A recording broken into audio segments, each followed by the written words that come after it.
Matsapa fa manana andraikitra amina resaka ady amin'ny haromontana tahaka an'izao satria rehefa miresaka tsika hoe haromontana dia tsy maintsy hoe alika foana ny ao an-tsaina voalohany aloha na dia tsy ny alika rery ary ny mampita ny haromontana amin'ny olombelona.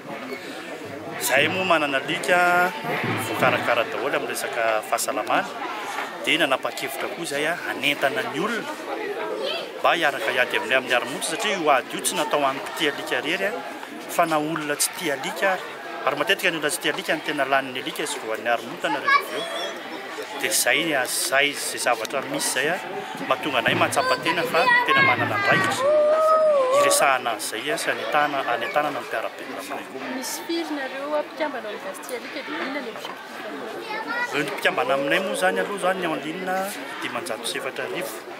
Ny tanjonay dia mifanakalo hevitra makasika fomba fitaizana alika ho fampitaiza momba ny tokony fitondrantenan'ny tsirairay manana alika eo anivon'ny fiarahamonina izay tsy voatery olona tia alika daholo.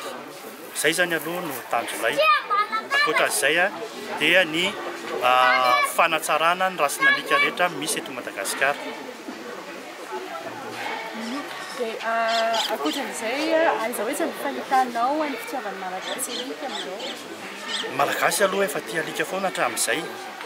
Saingy ny fomba fitaizana azy tsy dia haintsika loatra satria variana hoe mbola kely izy dia mahafatifaty dia trotrona dia hoentina ao an-trano dia safosafona sy ny tariny fa rehefa mialehibe dia tsy raharahiana intsony dia lasa mirenireny sy manaikitra olona nefa tsy voara-maso ara-pahasalamana.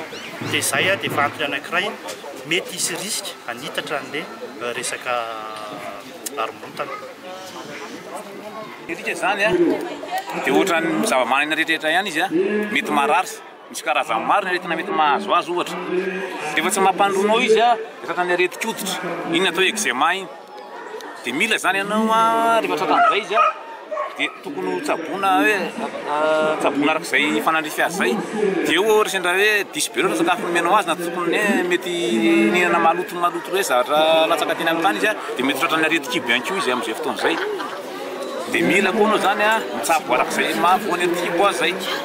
Dia ilay vaksiny moa ilay tanterahana ilay fanlazaina teo iny ny haromontana sy ilay razy ilay kivona iny hoe misy traitement misy ataony iny. Dia manao rappel ianao misy vaksiny mila manatona terahany amin'ny dokotera mihitsy ianao amin'ireny amin'ireny vety dispensaire vety klinika momban'ny biby ireny.